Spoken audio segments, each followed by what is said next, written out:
వందే మాత్రం. నేను మీ journalist Navatha. Welcome to R political. Hollywood సినిమాలో మాత్రమే కనిపించే దృశ్యాలు ఇవి. వాస్తవానికి సిల్వర్ స్క్రీన్ పైనే ఇంకాస్త రియలిస్టిక్ గా ఉంటాయి. కానీ వైట్ హౌస్ కరెస్పాండెంట్ డిన్నర్ లో ట్రంప్ పై హత్యాయత్నం మాత్రం అంత రియలిస్టిక్ గా లేదంటున్నారు అమెరికన్లు. ఇదంతా పక్కా ప్లాన్ ప్రకారం రిపబ్లికన్లే చేసిన ఒక ఫేక్ అసెన్సినేషన్ గా అనుమానిస్తున్నారు. అందుకు పక్కా ఆధారాలను సోషల్ మీడియాలో ట్వీట్లుగా వదులుతున్నారు. దానికంటే ముందు వాషింగ్టన్ లోని హిల్టన్ హోటల్లో అసలు ఏం జరిగిందో ఒకసారి చూద్దాం. వైట్ హౌస్ కరెస్పాండెంట్ డిన్నర్ లో జరిగింది. ఇదే డిన్నర్ వద్ద సీక్రెట్ సర్వీసెస్ బృందం ఏర్పాటు చేసిన సెక్యూరిటీని దాటుకుని ఒక దుండగుడు ఆయుధాలతో హిట్లన్ హోటల్లోకి ప్రవేశించేందుకు ప్రయత్నించాడు. అడ్డుకున్న భద్రతా సిబ్బందిపైకి కాల్పులు జరిపాడు. వెంటనే ఎదురు కాల్పులు జరిపిన బలగాలు అతన్ని వెంబడించి అదుపులోకి తీసుకున్నాయి. ఈ కాల్పుల్లో ఓ సీక్రెట్ సర్వీస్ ఏజెంట్ గాయపడినట్లు వాషింగ్టన్ డీసీ పోలీసుల కమిషనర్ వెల్లడించారు. నిందితుడిని 31 ఏళ్ల కోల్ థామస్ అలెన్ గా గుర్తించారు. అతను కాలిఫోర్నియాలోని టొరెన్స్ ప్రాంతానికి చెందినవాడని, హిల్టన్ హోటల్లో అతిథి అని చెప్పారు. కాల్పుల ఘటనలో అతిథులు ఎవరికీ హాని జరగలేదన్నారు. ట్రంప్ ప్రభుత్వంలోని అధికారులే నిందితుడి లక్ష్యమని తాత్కాలిక అటార్నీ జనరల్ మీడియాకు వెల్లడించారు. సింపుల్ గా చెప్పాలంటే వైట్ హౌస్ కరెస్పాండెంట్స్ డిన్నర్ లో జరిగింది ఇదే. ఈ ఘటనలో అధ్యక్షుడు సురక్షితంగా బయటపడినా ప్రస్తుతం చట్టపరమైన చిక్కుల్లో ఉన్న వైట్ హౌస్ సమీపంలోని ఒక బాల్ రూమ్ ప్రతిపాదనకు మద్దతు కూడగట్టడానికి ఈ ఘటనను స్టేజ్డ్ అంటే ముందుగా పక్కాగా ప్లాన్ చేసిన నాటకమని విమర్శకులు ఆరోపిస్తున్నారు. అందుకు కారణం కాల్పుల తర్వాత ట్రంప్ బాల్ రూమ్ అంశాన్ని తెరపైకి తేవడమే.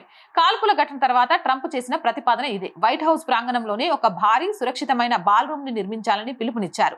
రాత్రి జరిగిన ఘటనే మన గొప్ప సైన్యం, సీక్రెట్ సర్వీస్, లా ఎన్ఫోర్స్మెంట్ గత 150 ఏళ్లుగా ప్రతి అధ్యక్షుడు వైట్ హౌస్ ప్రాంగణంలోనే ఒక పెద్ద సురక్షితమైన బాల్ రూమ్ నిర్మించాలని ఎందుకు డిమాండ్ చేస్తున్నారో తెలియజేస్తోంది అని పేర్కొన్నారు.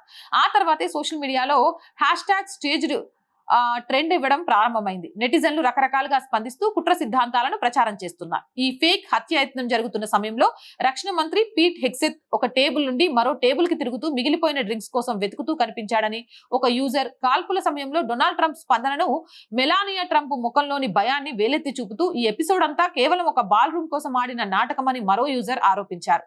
అమెరికా అధ్యక్షుడిపై హత్యాయత్నం జరిగితే రక్షణ మంత్రి చాలా కూల్ గా తిరగడం చాలా మందిని ఆశ్చర్యపరుస్తుంది. ఈ కాల్పుల ఘటనపై ట్రంప్, మెలానియా రియాక్షన్లు అనుమానాలకు తావిస్తున్నాయి. ఇక FBI చీఫ్ కాష్ పటేల్ కూడా కుర్చీలోంచి కదలలేదు. ఇలా చెప్పుకుంటూ పోతే అసలు అక్కడ ఏదో ఓ చిన్న సంఘటన జరిగింది అన్నట్టుగా వారి తీరు కనిపించింది తప్పితే అమెరికా అధ్యక్షుడిపై హత్యాయత్నం జరిగినట్లు ఎవ్వరూ ఫీల్ అవ్వలేదు.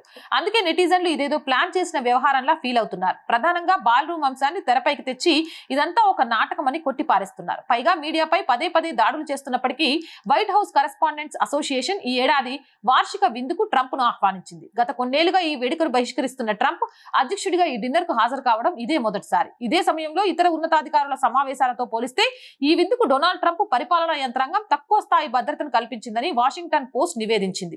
అందుకే ఈ కాల్పుల ఘటన ఆన్లైన్ లో కుట్ర సిద్ధాంతాలకు మరింత ఆజ్యం పోసింది. అమెరికా ఎన్నికలకు కొన్ని నెలల ముందు పెన్సిల్వేనియా ర్యాలీలో జరిగిన కాల్పుల ఘటనతో కొందరు దీన్ని పోల్చుతున్నారు. అప్పట్లో జరిగిన దాడిలో ట్రంప్ చెవికి స్వల్ప గాయమైంది. ఒక ప్రేక్షకుడు మరణించాడు. ఆ దాడి కూడా ప్రజల సానుభూతి కోసమే ప్లాన్ చేశారని ఆరోపణలు వచ్చాయి. ఇప్పుడు తాజా ఘటన తర్వాత మళ్ళీ అవే వాదనలు వినిపిస్తున్నాయి. ఇక బాల్ రూమ్ ప్రాజెక్టు విషయానికి వస్తే వైట్ హౌస్ సమీపంలో సుమారు $400 మిలియన్ అంచనా వ్యయంతో 90,000 చదరపు అడుగుల భారీ బాల్ రూమ్ ని నిర్మించాలని ట్రంప్ ప్రతిపాదించాడు. వైట్ హౌస్ కాంప్లెక్స్ లోపలే ప్రభుత్వ కార్యక్రమాలు, సమావేశాలు నిర్వహించడానికి ఇదొక హై సెక్యూరిటీ వేదికగా ఉంటుందని భావిస్తున్నారు. అయితే ఈ ప్రాజెక్ట్ తీవ్రమైన చట్టపరమైన, రాజకీయ అడ్డంకులను ఎదుర్కొంటోంది. ఇలాంటి సమయంలో ట్రంప్ పై హత్యాయత్నం బాల్ రూమ్ ని మళ్లీ తెరపైకి తేవడానికి అని చాలా మంది అనుమానిస్తున్నారు. ఏది ఏమైనా ఎప్స్టీన్ ఫైల్స్ కేసులో విచారణ, ఇరాన్ యుద్ధంలో వైఫల్యాలు, అమెరికన్లలో ట్రంప్ పై తీవ్ర వ్యతిరేకత ఉంది అన్న దానిలో ఏ అనుమానం లేదు. పైగా త్వరలోనే అమెరికాలో మిడ్ టర్మ్ ఎన్నికలు రాబోతున్నాయి. ఇలాంటి సమయంలో అమెరికన్లను డైవర్ట్ చేయడం ఇలాంటి ఒక ఘటనతోనే సాధ్యమవుతుంది. కాబట్టి ఈ వ్యవహారంలో ట్రంప్ సర్కార్ ని అనుమానించాల్సిందే అంటున్నారు. మరి మీరేమంటారు? మీ అభిప్రాయం ఏంది? కామెంట్ చేయండి. జై హింద్, జై భారత్. అండ్ రోజు చెప్తున్నానండి, ఈ మధ్య కాలంలో కొంచెం బ్రేక్ ఇవ్వాల్సి వచ్చింది కూడా. ఫస్ట్ వీక్ శాలరీస్ కోసం చాలా ఇబ్బంది ఉంటుంది. నేను మీకు చెప్పాల్సిన అవసరం లేదు. అనేక ఒడిదొడుకులను ఎదుర్కొంటూ ఈ ఛానల్ని ముందుకు తీసుకొని వెళ్తున్నాను. మీ అందరి సహకారం ఉంటుంది అనే ధైర్యంతోనే ఆ సహకారాన్ని అందిస్తారు అని ఆశిస్తున్నాను. సహకారం అందించాలి అంటే నేను చెప్పవసరంలే, సబ్స్క్రిప్షన్ పక్కనే జాయిన్ అనే బటన్ ఉంది. 1 to 5 లెవెల్స్ ఉన్నాయి. ఏదో ఒక లెవెల్లో సపోర్ట్ చేయొచ్చు, లేదా స్క్రీన్ మీద గూగుల్ పే, ఫోన్ పేతో పాటు అకౌంట్ డీటెయిల్స్ ఇస్తున్నాము. మీకు తోచిన సహాయాన్ని చేయొచ్చు. అలాగే బ్యాంక్ అకౌంట్ డీటెయిల్స్ కూడా ఇస్తున్నామండి. కొన్నిసార్లు చాలా మంది కాల్ చేసి ఫెయిల్ అవుతున్నాయి అని చెప్తున్నారు. ఫోన్ పేకి లిమిట్ ఇచ్చారు కాబట్టి అంతకు మించి ఒక 10 ట్రాన్సాక్షన్స్ జరిగినాయి అంటే ఆగిపోతుంది. అందుకే అకౌంట్ డీటెయిల్స్ కూడా ఇస్తున్నాము. సో ఈ నెల ఆర్ వాయిస్ ని ఆర్థిక ఇబ్బందుల నుంచి బయటపడేయాల్సిన బాధ్యత మీదే. అలాగే ప్రతి వీడియోని లైక్ చేస్తూ ఉండండి, షేర్ చేస్తూ ఉండండి. ఎలాంటి వీడియోస్ చేస్తే బాగుంటుంది అనేది కామెంట్ సెక్షన్ లో తెలియజేస్తూ ఉండండి. మీకు తెలిసిన వాళ్ళందరితో ఛానల్ ని సబ్స్క్రైబ్ చేస్తూ ఉండండి. జై హింద్, జై భారత్.